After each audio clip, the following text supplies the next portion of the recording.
A wise old man once said, "It's good news for the Blues. There's no more time to lose. We're hot on the trail. There's no way we're going to fail. So get your coat on, get moving. We don't know the meaning of losing, so come on, get down to Goodison Park. Everton, we never shone so brightly. Everton, the spirit of the Blues. The way the Blues played today was the exact spirit that is the spirit of the Blues. We win convincingly 2-0. I mean, when Deitch walked into these doors, the doors of this football club, he had a task. And he had to wrestle back a few things, but the number one thing he did have to wrestle back was the right mentality. And it's fair to say he has got this team playing with a spirit that embodies grit, determination, and basically the heart we need to get the job done no matter what players we put on that pitch. You know, to have played 48 to 72 hours prior to this one, you know, actually use the most subs that we probably have all season in a Premier League game. And then to be able to still get the job done with that group of players, even though it looked like we were fatiguing, losing a handle on the game in the latter portion of the game, we still had that mental fortitude to hold firm and get the job done. And also get contributions from players which, I mean, in the past have not been known for that. Lewis Dobbin coming off the bench and scoring. You know, we talk about Branthwaite being injured and just toughing it out and having huge contributions, preventing those passes that were directed for the man going in behind.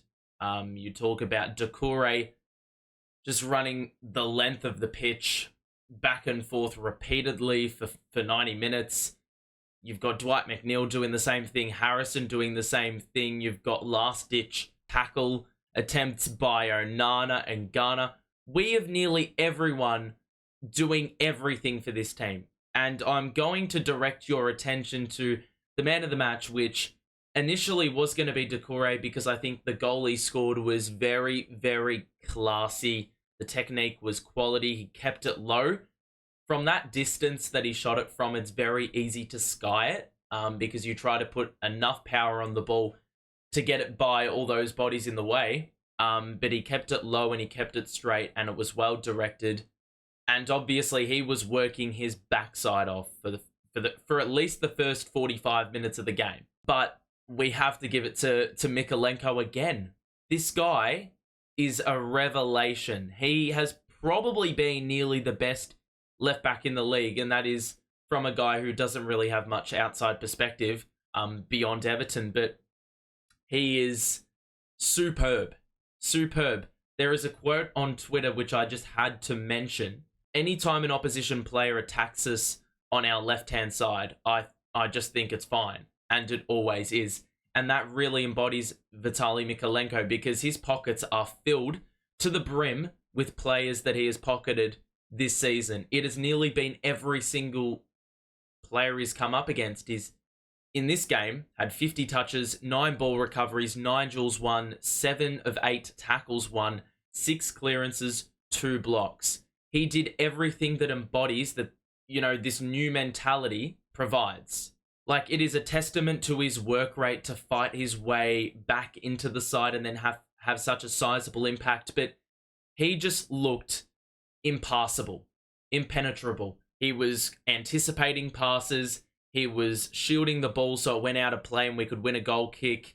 He was, you know, providing some vital deflections and blocks. He is the piece that every team wants. It's a play that's probably not going to get praised because they just do their job, but he does it so well.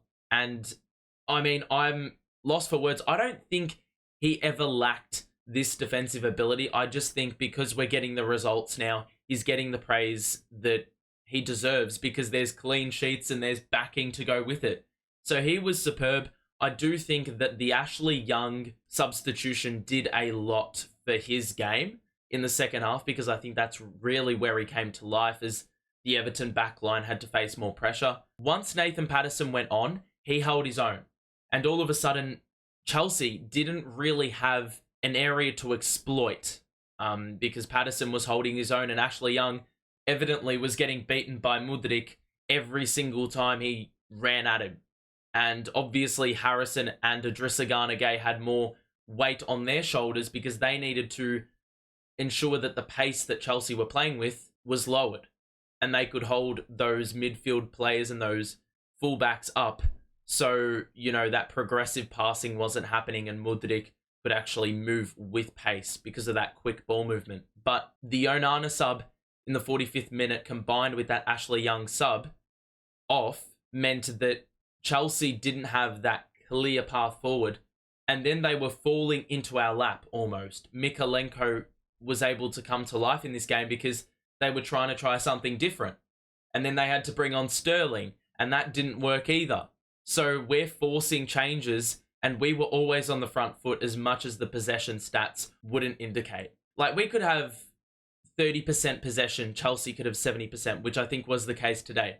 But it's not the amount of time you've got the ball. It's the opportunities that present when you have the ball. And we had far more clear-cut chances because, well, obviously, when we play without possession, we wait for Chelsea to falter or any opposition for that matter to falter, and then we capitalise. That first goal by Dwight McNeil was a great example of that because, you know, the seas parted. Dwight McNeil did a great job today a couple of times of carrying the ball forward and fending off those threats by Chelsea. They were right on his hammer and he just kept stable.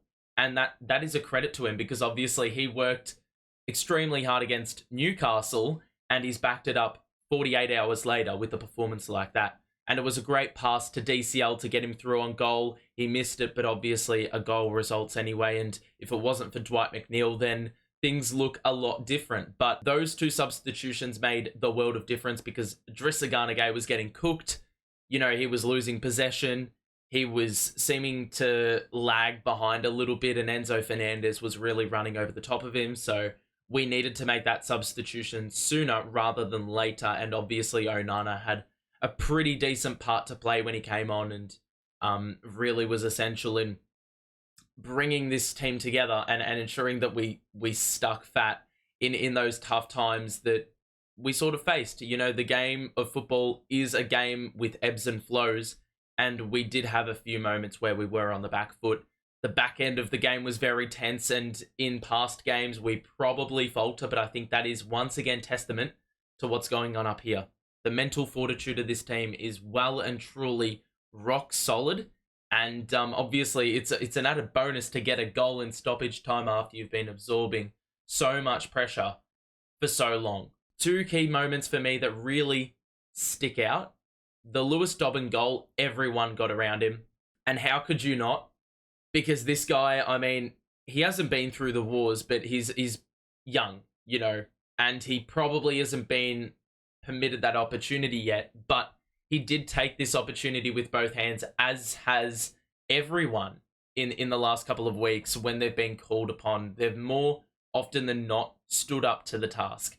And I think the other thing is when Nathan Patterson was in a bit of a chokehold by Nicholas Jackson. All those Everton players were straight at Jackson. You know, that camaraderie, that team spirit was well and truly on show again. It took 5 Everton players against 1 Chelsea player before another Chelsea player rocked up. So I think that is testament to just each Everton player having their teammates back. And the amount of times where we would potentially lose a bit of ground because a player fell over or slipped or got bypassed, there was always someone else in the way. Like Mykolenko came across from the fullback position and was able to somehow, you know, he just peeled off. He didn't really think, and I think thinking can do a lot of things, and it can hurt you in certain scenarios. But Mykolenko is doing the definition of not thinking, but thinking. He's not second-guessing what he's doing, in other words. He knows well and truly that he needs to impact the play. He needs to help his team out, and he is not afraid to do so. And those moments really help a team out. He's not thinking about his other man. He's thinking about how can I impact the play right here. That confidence he possesses in backing himself to not only impact the challenge away from his direct assignment, but then also be able to get back there, I think really embodies the confidence we're playing with now. It's going to be interesting to see what results of this, because like obviously we've seen the mentality grow. Garner Gay and Branthwaite are out for the next fixture against Burnley, so once again we're going to need to call upon some extra figures in this playing squad. Potentially Ben Godfrey gets a start, so that's going to be a really interesting look in the back line, because Branthwaite has been a key piece and he was superb again today. And then Idrissa Gana Gay, well, he can be easily replaced. Granted, I think that was a ticking time bomb. I think that was just something waiting to happen, that substitution or that switch around. So I don't think we're going to get hurt too much in that area. It's going to be interesting to see how the centre-back partnership will look and how that back four will hold up, and whether Onana has an increased role to play because of potentially that weakness at the centre-half position. So, look, this is an incredible team to watch at the moment. We are absolutely flying. What is losing? I have no idea what that shit is. Sean Dyche has gotten our identity back. We've got our club back. We've got Everton back. Our Everton back. It is great to say, and if only the point deduction wasn't a thing, because we would actually be unironically pushing Europe, and that is crazy to think. So obviously the sky is the limit, and when you've got a strong mentality, you know, everything else will fall into place, and we're seeing that right now. So it's great to support this football club at the moment. That's why I've got the shirt on. I've got a bit of pride about supporting this team again. And look, we're a top 10 team at the moment. We're playing like it. We've won 9 of 13. We actually have the same amount of wins this campaign than we did in the entirety of last season, and that is including cup games, of course. It is only December 10, so obviously that is a complete switch around from where we were 12 months ago. And Sean Dyche said something really poignant that had a really poignant message with regards to our style of play. He said, for me, it's not old school or new school, it's the right school. And we are playing the right way. We're carrying ourselves the right way. We're doing things the right way. And we're executing the right way. It's everything feels right at the moment. Anyway, I do hope you enjoyed this one. Make sure to drop a like on it and subscribe as well. We will be back for the review following Everton Burnley. There are very tough games coming up beyond Burnley. But yet again, I said this in the last review, and I'll say it again. I have confidence in this team irrespective of who we're playing. Irrespective, because as long as that mental fortitude, that mentality is strong, we're playing for one another, we have heart, sky's the limit, baby. We'll see you soon. Bye for now.